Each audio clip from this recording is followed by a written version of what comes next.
What does it mean to let your conversation be without covetousness? Well, stay tuned for some thoughts.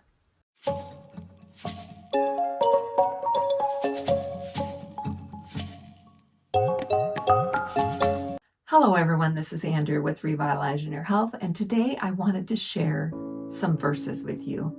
And I wanted to start out by sharing from Hebrews chapter 13, verses 5 and 6.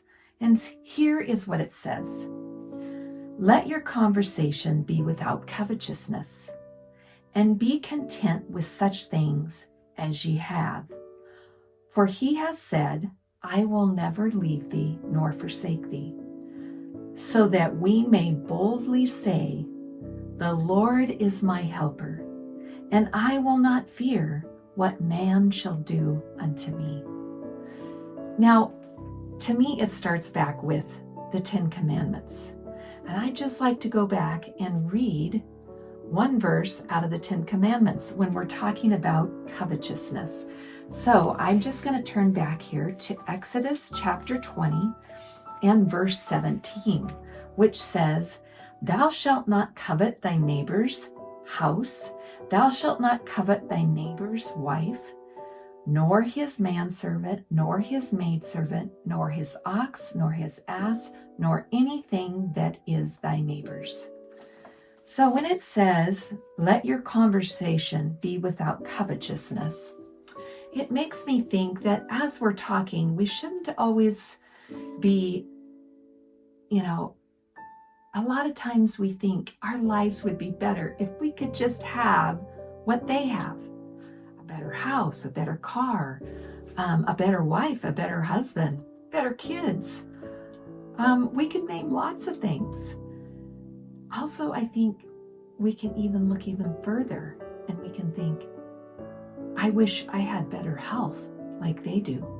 Or I wish that my life would be less difficult.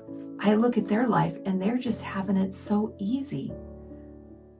But are they really?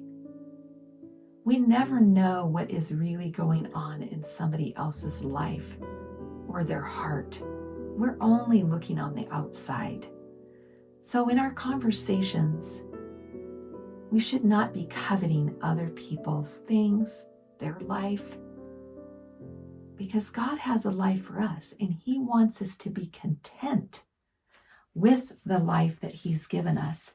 And it makes me think back to another verse also, which is in, let me see here, it's in Philippians. And I'm going to turn over to Philippians, and it's chapter 4, verses 11 and 13. And I'm just reading the last part of 11, which says, In whatsoever state I am, therewith to be content. And then I like 13, which says, I can do all things through Christ, which strengthens me. So when I'm back here with Hebrews 13, 5 and 6, I think that's what it's talking about.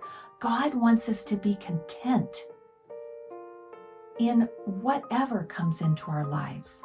And we can do all things through Christ who strengthens us. We can survive the things that may be difficult that we go through. And He will always supply the needs that we have. It may not always be those wants that we want, but He will supply what we absolutely need.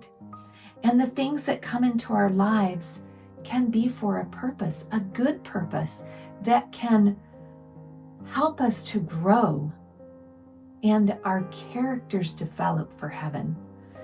And the greatest thing is that we can come boldly and say, the Lord is my helper, and I will not fear what man shall do unto me. So whatever circumstances is in your life today, know that you can come boldly before God and He will help you and you can be content. And I know that that's what I want to do. I want to be content in whatever God has for my life.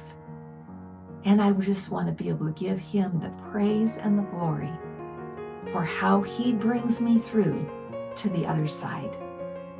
And until next time, keep healthy and God bless.